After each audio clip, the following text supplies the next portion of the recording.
My daughter caused $30,000 of property damage, and I'll gladly pay every penny. My wife and I got home from work to find 2 police cars in my driveway and my 15-year-old Yolanda sitting on our porch steps with her head bowed, sawdust in her hair. Next door, the damage was catastrophic. What had been a magnificent 20-foot Japanese maple imported from Kyoto now lay in pieces across our neighbor Daniel's manicured lawn. Yolanda had taken my chainsaw to it, and she'd been thorough. The trunk was cut into sections, branches scattered everywhere. 30 years of growth destroyed in minutes. Daniel was screaming at the officers about pressing charges. That tree was worth $30,000. She's a vandal. I want her arrested. Yolanda, what the hell happened? I asked, my stomach sinking as I looked at the destruction. She looked up at me with steady eyes, sawdust still clinging to her dark hair. I had to cut it down, Dad. You had to? I stared at her in disbelief, while my wife Linda started to cry. You destroyed their property. This is a felony. Daniel stormed over, his face purple with rage. Your daughter is psychotic. That tree was worth more than your house. The officer stepped between us and said we needed to discuss this calmly. Linda grabbed Yolanda's shoulders, checking her for injuries, always the protective mother, even when our kid had clearly lost her mind. Yolanda, explain yourself right now, I said, trying to keep my voice level. She stood up slowly, and I noticed her hands were shaking despite her calm face. She looked at Daniel and said, I had to get rid of that tree, because you've been climbing it to watch me through my bedroom window while I'm changing. The entire scene went silent. Daniel's face went from purple to white in seconds. That's a disgusting lie, he sputtered. She's making things up to avoid consequences. Yolanda pulled out her phone with trembling fingers and showed us a video. The quality was grainy, but clear enough to see a figure in the tree outside her second-story window. I've been recording for weeks because I knew no one would believe me. Look at the timestamp. This was Tuesday at 11 p.m. while I was getting ready for bed. My blood started to heat up as I watched the footage. Linda's hand went to her mouth. That could be anyone, Daniel said quickly, his voice climbing higher.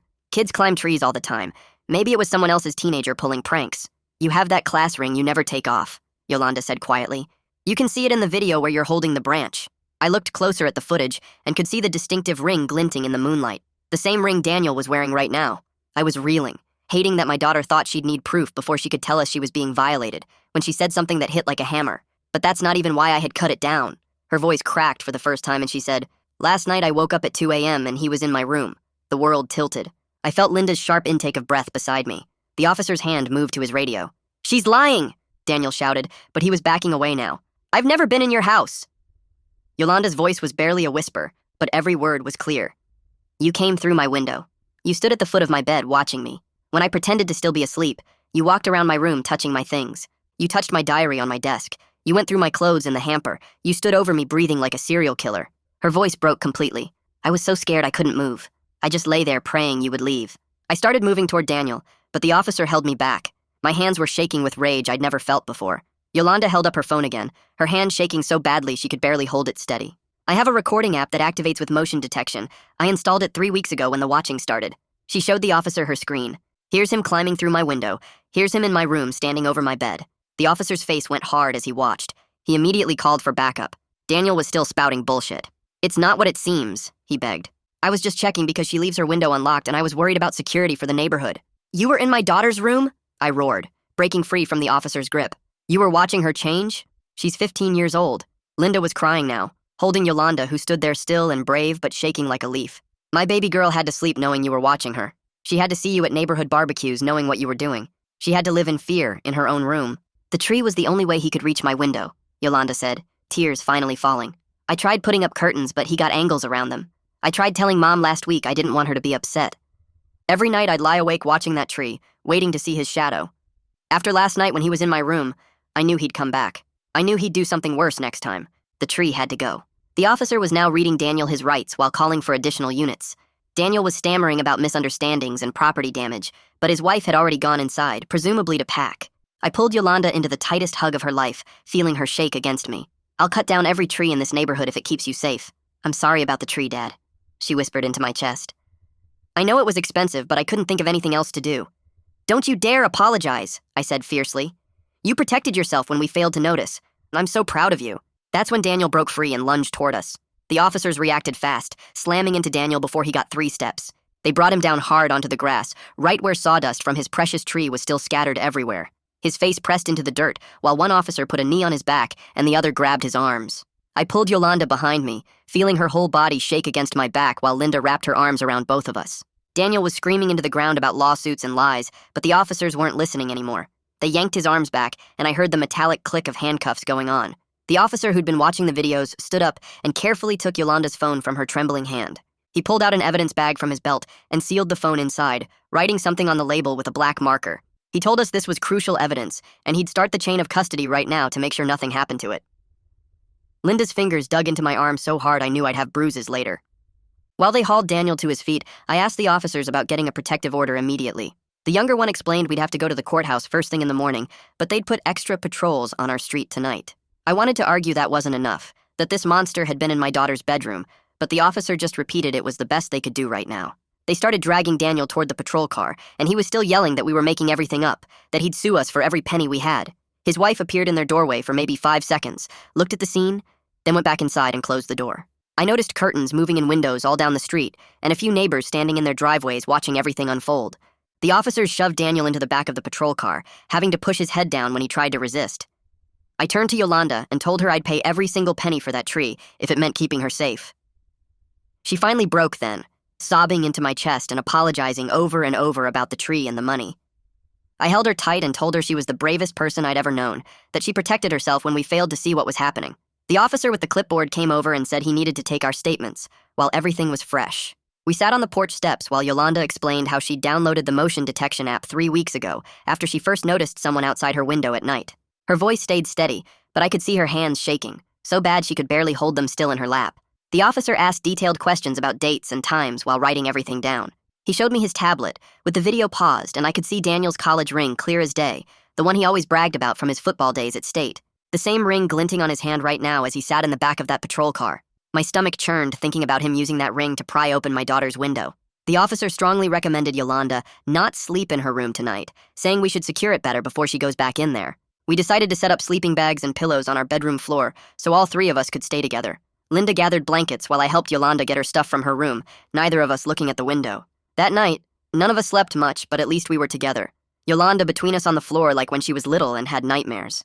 The next morning, we drove to the police station, where I had to sign a bunch of forms to officially release the phone as evidence. The detective explained they'd pull all the metadata from the recordings, which would show exact timestamps down to the second of when Daniel was in our house. She said this kind of digital evidence was nearly impossible to dispute in court because the data doesn't lie. While we waited in the lobby for more paperwork, Yolanda started breathing too fast and her face went pale. I quickly looked up a grounding exercise on my phone and walked her through it, having her name 5 things she could see in the waiting room. Then 4 things she could touch like the plastic chair and her jeans. Then 3 things she could hear like the typing and phone ringing. It helped a little, gave her something to focus on besides the fear that was eating at all of us. Back in the car, Linda broke down completely and started talking fast about how Yolanda had tried to tell her something last week, but she'd brushed it off as teenage mood swings. She kept saying Yolanda had asked if they could move her room to the guest room, and Linda had said no because it was too much work. I remembered Yolanda asking me to help her move her dresser to block the window, and I told her I was too busy with the Henderson project at work. We sat there in the police station parking lot, feeling like the worst parents in the world, while Yolanda stared out the window, saying nothing.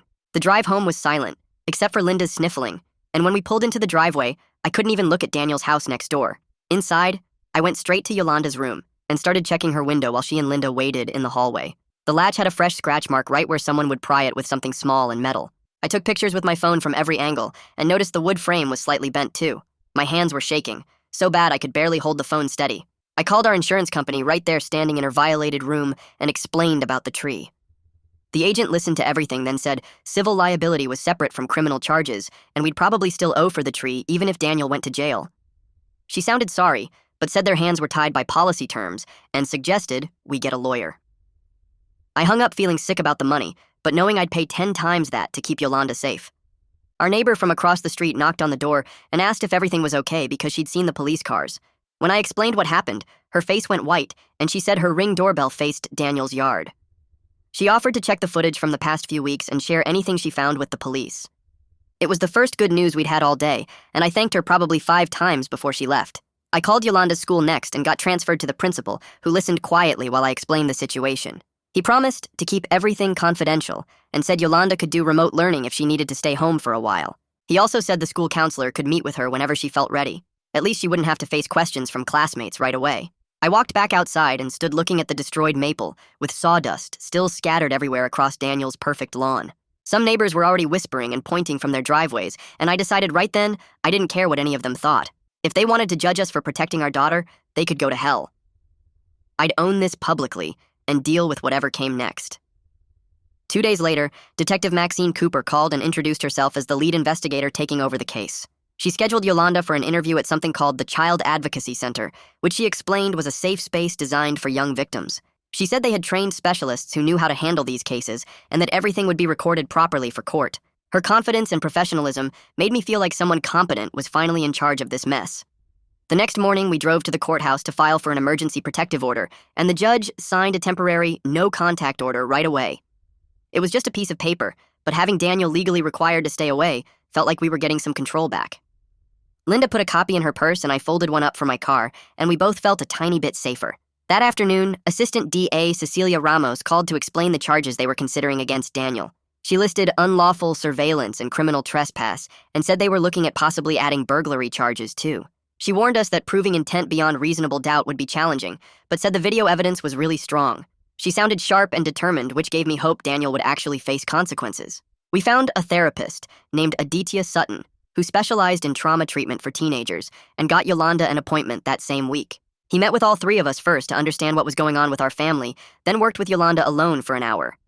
When she came out, she seemed calmer and said she liked him, which was the first positive sign we'd had in days. The whole thing was moving so fast, but at least we were doing something instead of just sitting around feeling helpless. 3 days later, I was pulling into our driveway after work when I saw Daniel's silver Honda back in his driveway, and my whole body went cold. The cops had warned us he might make bail, but seeing him actually back next door made my skin crawl. I could see the black ankle monitor on his leg when he walked from his car to his front door, keeping his head down and moving fast. Linda called me from inside the house telling me Yolanda had locked herself in the bathroom when she saw his car pull up and wouldn't come out. I found her sitting on the bathroom floor with her knees pulled up to her chest, shaking. She wouldn't even look toward their house for the rest of the week. The cops increased their patrols like they promised, and I saw squad cars drive by every few hours, but it didn't make any of us feel safer knowing that creep was just 50 feet away. My phone started blowing up that night with messages from our HOA group chat, where everyone was losing their minds about the tree. Someone had posted photos of the destruction, and people were going nuts speculating about what happened. I typed out a short message saying it was a safety issue related to an ongoing police investigation, and left it at that. Half the neighbors replied with support saying they trusted us and knew we wouldn't destroy property without good reason.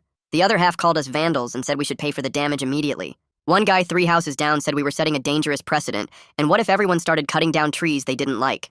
I wanted to tell them all exactly what Daniel did, but the detective had told us not to discuss details publicly yet. The next morning, a truck from Safeguard Security pulled up and started installing cameras on every corner of our house. We got the full package with night vision, motion sensors, and alerts that went straight to our phones. The guy spent 6 hours mounting cameras to cover every possible angle around the property. Then he installed motion lights that would blind anyone who came near the house after dark. The last thing was window bars on Yolanda's room that locked from the inside. She picked a decorative pattern that didn't look too much like a prison, but we all knew what they were for. The house looked like a fortress when they finished, and the installer said we had better coverage than most banks. It was both reassuring and depressing that this is what it took for my daughter to feel safe sleeping in her own home. That night, Linda and I got into our first real fight about the whole thing.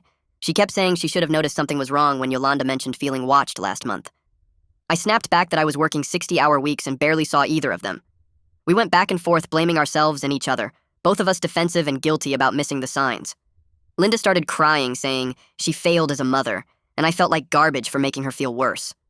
We finally stopped fighting and just held each other on the couch, both of us crying for what our daughter went through alone while we were oblivious. The neighbor across the street knocked on our door the next day, holding a USB drive. She said her Ring doorbell had a clear view of Daniel's yard, and she'd pulled footage from the past 2 months. I plugged it into my laptop right there on the porch, and my stomach turned watching the infrared night vision. There was Daniel at 12:47 a.m., climbing that tree like he'd done it 100 times before. The footage from another night showed him staying up there for over an hour, and you could see him looking straight at Yolanda's window.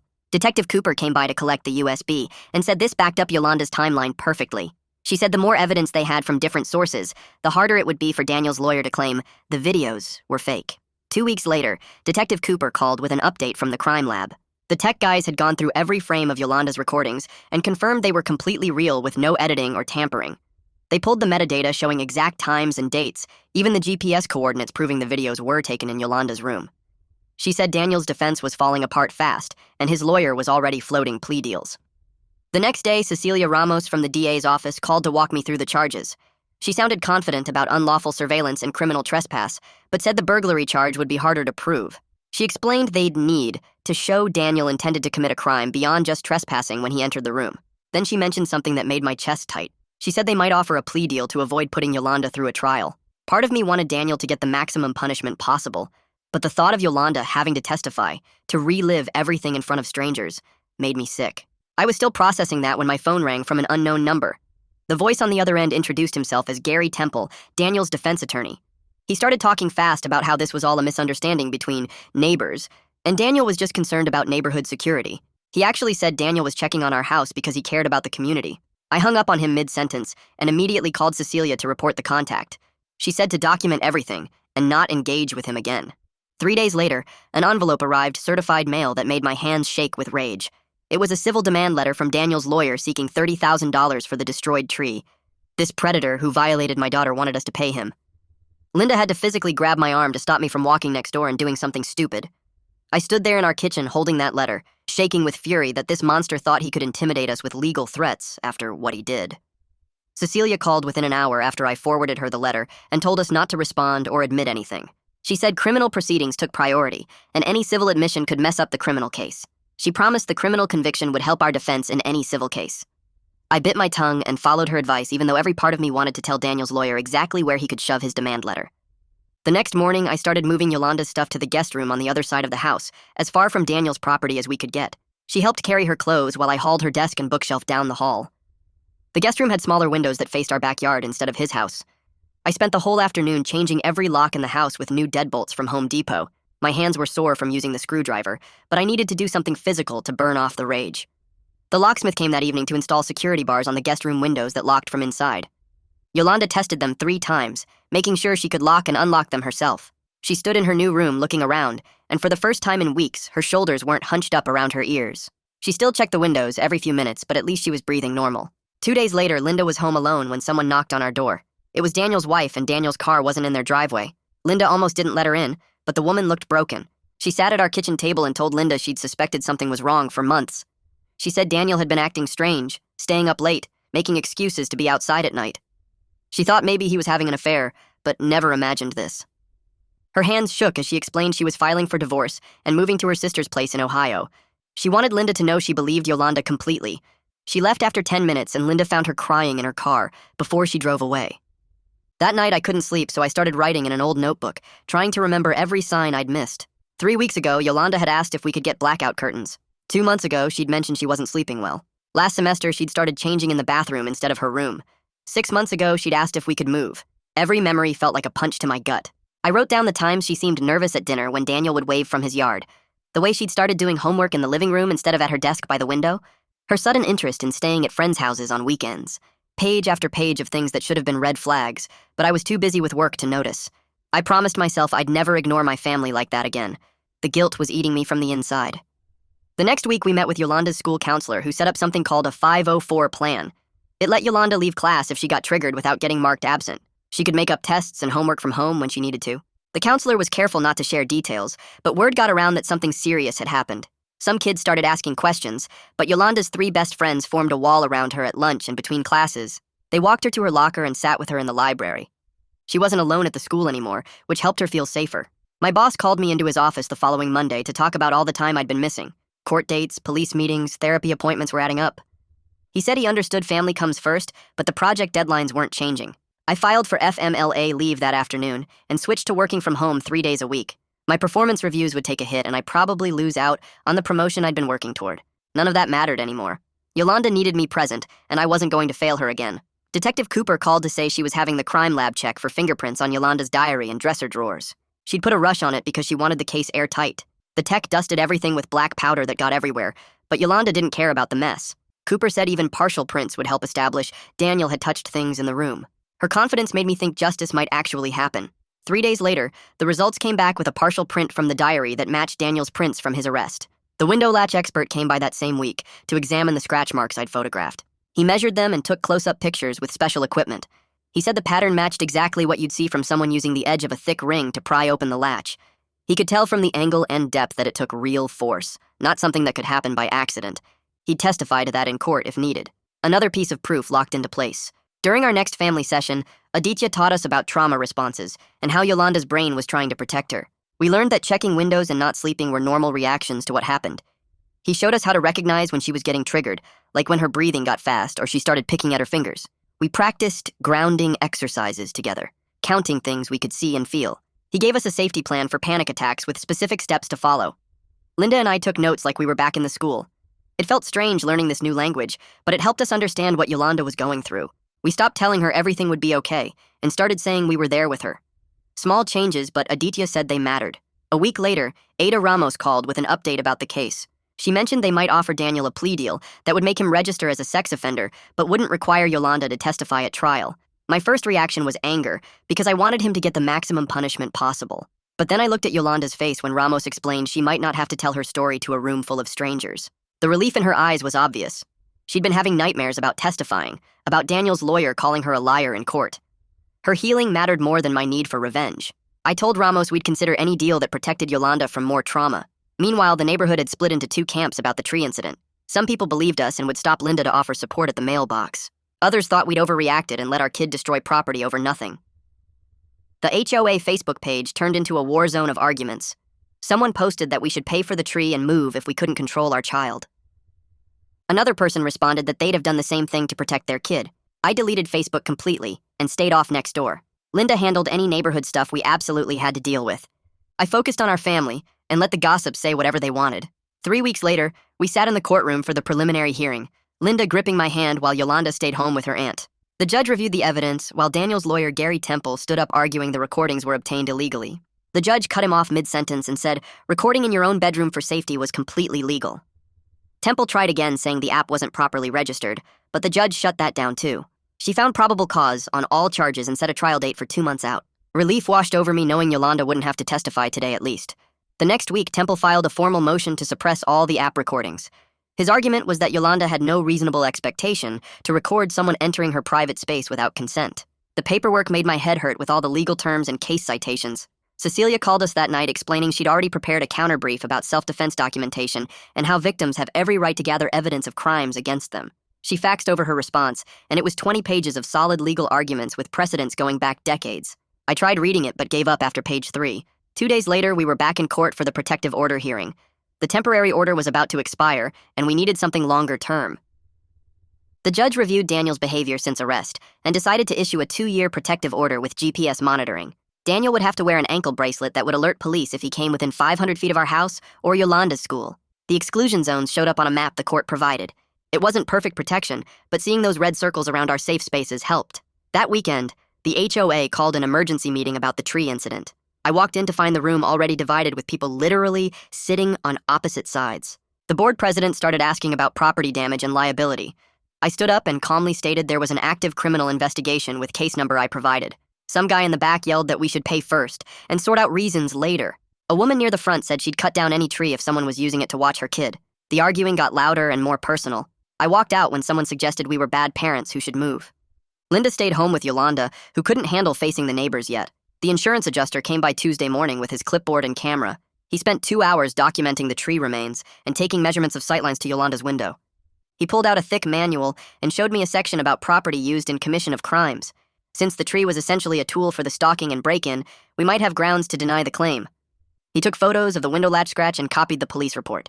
He said if Daniel got convicted, it would strengthen our position significantly. Wednesday night, Linda discovered the online posts. Someone using a throwaway account was posting on local Facebook groups calling Yolanda a troubled teen who destroyed property and made up stories for attention. The posts included enough accurate details that it had to be someone close to the situation. I screenshot everything and sent it to Cecilia, who immediately documented it all and called Temple. She warned him that if his client was behind this, it could be witness tampering. The posts stopped within hours, but people had already seen them. Yolanda found out at the school when a classmate showed her one. Thursday afternoon, Cooper called with news from the crime lab. They'd found a partial print on Yolanda's diary that matched Daniel's prints from his arrest. It wasn't complete enough to use as primary evidence in court, but it supported everything else we had. She said between the videos, the doorbell footage, the window evidence, and now this print, the case was becoming overwhelming. Even if one piece got thrown out, the rest would stand. She sounded confident, which helped my anxiety slightly. Friday was rough because Yolanda had her first major panic attack at the school. She was walking to lunch when she saw someone from behind who looked like Daniel with the same build and hair color. Her breathing got fast and she started shaking uncontrollably. The counselor found her frozen in the hallway and helped her to the office. They used the grounding techniques Aditya taught her, counting things she could see and touch. After 20 minutes, she calmed down enough to call me. She was proud she'd handled it without completely melting down, even though she was embarrassed it happened. The school handled it perfectly, giving her space and not making a big deal. Monday morning, Cecilia called with big news. The prosecutor's office was ready to offer Daniel a plea deal. He would plead guilty to unlawful surveillance and criminal trespass, get 5 years probation with mandatory counseling, and have permanent no-contact orders. Most importantly, Yolanda wouldn't have to testify at trial. We had a family meeting that night to discuss it. Part of me wanted him to get the maximum sentence possible, to make him pay for every second of fear he caused. But then I looked at Yolanda's face when we explained she wouldn't have to tell her story to a room full of strangers and see Danielle staring at her. The relief in her eyes was obvious. She practically begged us to accept the deal. She said she just wanted it over, wanted to stop thinking about court dates and testimony. Tuesday brought another surprise when Temple sent a settlement proposal for the tree. They offered to reduce the damages if we paid $15,000 within 30 days and signed a non-disclosure agreement. My pride wanted to tell them to go to hell and fight it in civil court. But the practical part of me knew that ending everything cleanly might be worth some money. We countered with $8,000 and no NDA since the criminal case was public record anyway. Wednesday night, we sat around the kitchen table with Cecilia's plea offer spread out in front of us. Linda made coffee while I read through the terms again, watching Yolanda pick at her fingernails the way she did when she was nervous. The deal meant Daniel would plead guilty to unlawful surveillance and criminal trespass, get 5 years probation with mandatory counseling and permanent no-contact orders. No trial meant Yolanda wouldn't have to testify. I wanted him locked up for years, but when Yolanda looked up at me with those tired eyes and said she just wanted it over, the decision was made. The relief on her face when we agreed was worth more than any prison sentence. 2 weeks later, we drove to the courthouse for the plea hearing. Daniel stood there in his cheap suit, admitting to facts sufficient for conviction, while still claiming he was just concerned about neighborhood security. The judge asked if he understood he was giving up his right to trial, and he said yes. My jaw hurt from clenching my teeth so hard, but at least Yolanda didn't have to be there. The suppression motion his lawyer filed became moot with the plea, and that was one less thing to worry about. A month after that came sentencing.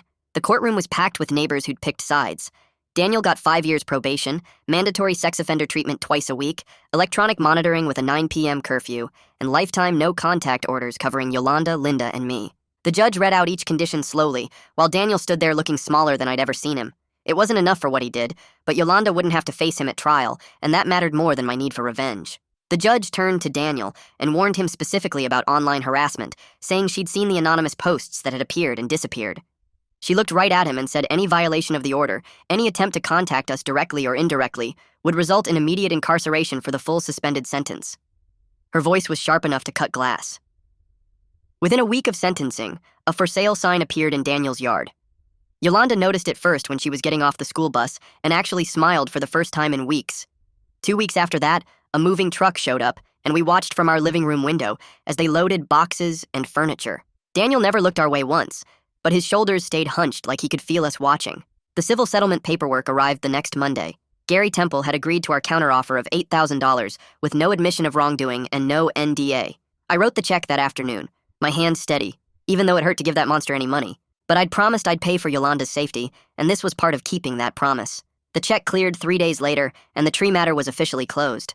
Thursday's therapy session with Aditya was different. He had Yolanda write a letter to Daniel that she'd never send, telling him exactly how he made her feel. She worked on it for the full hour, crying as she wrote. When she read parts to us in the family session afterward, her voice was strong even through the tears. She wrote about the fear of going to sleep, about checking her window 20 times a night, about feeling dirty in her own skin. She wrote about taking back her power with the chainsaw. Aditya said it was powerful progress. That same week, I sat down to write my victim impact statement for the court record. Even though there was no trial, the prosecutor said it would become part of the permanent file. I filled 8 pages describing how this predator violated our family, how my daughter had to gather evidence alone because she thought no one would believe her, how we failed to protect her when she needed us most. I wrote about the guilt that ate at me every day, about Linda crying in the shower where she thought we couldn't hear, about Yolanda's panic attacks and night terrors. I wrote until my hand cramped and then typed the rest. Linda and I started couples counseling the following Tuesday. The therapist's office was small and too warm, but we sat there working through our communication failures. We talked about the signs we missed, the times Yolanda tried to tell us something was wrong, the way we'd been too busy with work to really see our daughter struggling. We learned exercises for active listening and rebuilt trust that had cracked under the weight of guilt. Our marriage actually started getting stronger, like broken bones that heal thicker than before. At work, I finally told my boss the truth about what we were dealing with.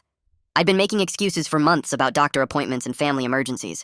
When I explained about the criminal case and Yolanda's trauma, she immediately offered flexible scheduling and work-from-home options. I started delivering projects on time again and slowly rebuilt my reputation. The career hit was worth every missed meeting and deadline because Yolanda needed me present, and I wasn't going to fail her again. 2 weeks later, I drove Yolanda to her first self-defense class at the community center downtown. She'd found it online, a program specifically for teenage girls that focused on practical moves rather than martial arts competitions. The instructor was a woman in her 40s who'd been teaching for 20 years and understood trauma. Yolanda walked in nervous but came out sweating and smiling. She showed me the basic stance they'd learned, how to break a wrist grip, how to use her voice as a weapon. Every Thursday after that, I'd watch from the parent area as she practiced with other girls her age. She wasn't trying to become some action hero, just learning that her body had power. The way she stood straighter after each class made my chest tight with pride. A realtor called about showing Daniel's house to potential buyers, and I watched from our window as a young couple pulled up with a baby carrier. They looked nice enough, early 30s, the woman pointing at the yard while the man measured the driveway with his steps. I walked out to get the mail at the exact time they were leaving, gave them a quick nod and wave without stopping to chat. No oversharing about what happened, no suspicious staring, just normal neighbor behavior. They deserved to make their own impression of the neighborhood. When they moved in 3 weeks later, Linda baked them cookies and we introduced ourselves properly, keeping everything surface level and friendly. That Tuesday night was the first time in months that Yolanda slept straight through without waking up scared. Linda and I lay in our bed at 3 a.m., both awake out of habit, listening to the quiet house. No footsteps from Yolanda's room, no crying, no checking windows, just the sound of our daughter sleeping peacefully down the hall. We held hands in the dark, neither of us wanting to jinx it by talking about it. The next morning, Yolanda came down for breakfast, looking rested for the first time since everything started. She didn't mention sleeping well, and neither did we, but we all knew something had shifted. I spent Saturday morning doing yard work, finally dealing with the spot where Daniel's maple used to stand. The chainsaw went into the garage storage, wrapped in canvas and pushed to the back where I wouldn't have to look at it. At the garden center, I bought 6 rose bushes with 2-inch thorns, the kind that would shred anyone trying to get through them. I planted them thick along the property line, creating a natural barrier that looked pretty, but would hurt like hell to climb through. The hardware store had motion sensor lights on sale, the kind that blast 1,000 lumens when triggered. I installed 3 of them covering every angle of approach to Yolanda's window. The yard looked different now, less decorative and more defensive, but that was fine by me. Beauty meant nothing compared to safety. Friday night, we had our first real family dinner in forever, where nobody talked about lawyers or therapy or court dates. Yolanda pulled up videos on her phone of dogs doing stupid things, and we actually laughed. Really laughed. Not the forced kind we'd been doing. She showed us this one where a golden retriever kept trying to catch his own tail and falling over, and Linda snorted milk through her nose. We ordered pizza and ate it straight from the box, Yolanda stealing Linda's pepperoni like always. For 1 whole hour, we were just us again, not victims or witnesses or clients. Nobody mentioned Daniel's name or looked toward his old house or jumped when a car drove by. We were just a family eating pizza and watching dumb videos, and it felt like the best night we'd had in months. Monday morning, the bank showed the settlement check had cleared, $8,000 gone from our savings to pay for that damn tree. I looked at the balance and felt nothing but relief. $8,000 to end this nightmare, to never have to see Daniel in court again, to let Yolanda move forward without testimony. I'd pay it 10 times over.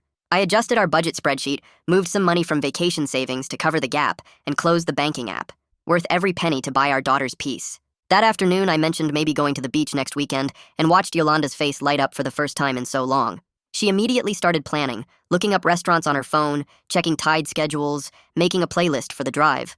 I told her she could pick everything, where we ate, what time we left, which beach we went to. She chose the one 2 hours south with the good fish tacos and the pier where you could watch surfers.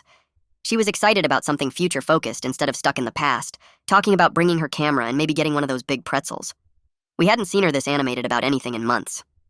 Wednesday morning, I stood at the kitchen window drinking coffee and watched Yolanda walk to the school with her friends. They were laughing about something on someone's phone, Yolanda right in the middle of the group instead of trailing behind. Her backpack bounced as she walked, her hands moving while she talked, looking like any other teenager heading to class. She'd been through hell and came out the other side different but not destroyed. She was careful now but not paranoid, quieter but not silent, changed but not broken. Watching her disappear around the corner with her friends, I thought about how I really would cut down every tree in this town to keep her safe. Thanks for hanging out and wondering through all of this with me. It's really been a journey worth sharing together. I'll catch you in the next one. Like the video, it helps more than you think.